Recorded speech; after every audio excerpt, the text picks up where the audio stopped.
પાલનપુરના ઐતિહાસિક માનસરોવરના બ્યુટિફિકેશન પ્રોજેક્ટમાં બ્યુટી ઓછી અને વિવાદ વધુ દેખાઈ રહ્યો છે।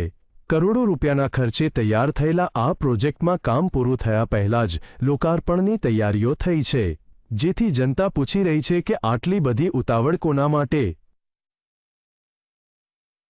પાલનપુરની શાન ગણાતા માનસરોવરના બ્યુટિફિકેશનની કામગીરી પૂર્ણ થવાનો દાવો થઈ રહ્યો છે।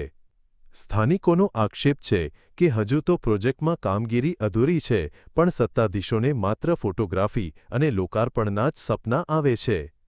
ગુણવત્તાના નામે મીંડું હોય અને ભ્રષ્ટાચારની ગંધ આવતી હોય છતાં ઉતાવળમાં ગાજતે વાજતે ઉદ્ઘાટન કરી દેવાની પીરવી ચાલી રહી છે। એટલું જ કહેવા માગું છું કે તમે ત્યાં રૂબરૂ જોઈ આવો અને જે ગ્રાન્ટ મંજૂર કરી છે એનો આંકડો જે છે આટલા કરોડોમાં એ પ્રમાણે ગુણવત્તાયુક્ત કામ થયું છે કે કેમ, કે પછી એ રૂપિયાઓનો વહીવટ થયો છે, તો એ તમારી મારી તમામની જવાબદારી છે।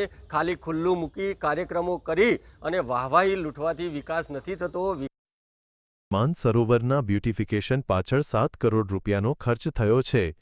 શહેરીજનોનો આક્ષેપ છે કે પ્રોજેક્ટમાં ઘણું કામ બાકી છે, છતાં ઉતાવળમાં લોકાર્પણ થઈ રહ્યું છે। તેમનો સવાલ કરી રહ્યા છે કે શું આ લોકાર્પણ માત્ર શ્રેય લેવા માટે છે? પાલનપુર નગરપાલિકાની ટર્મ પૂરી થવા આવી છે।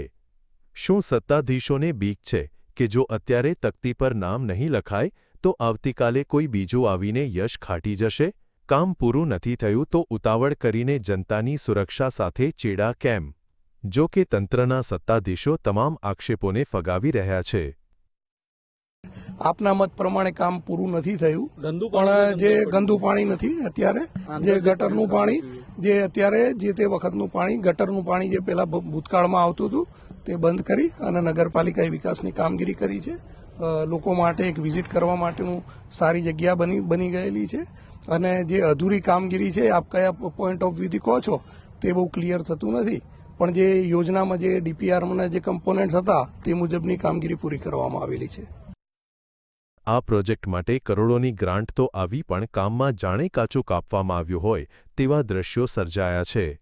અધૂરા કામને વિકાસ કહીને જનતાના માથે મારી દેવાની આ જૂની આદત હવે ચર્ચાનો વિષય બની છે। ધ્રુવ પરમાર, GSTV, બનાસકાંઠા।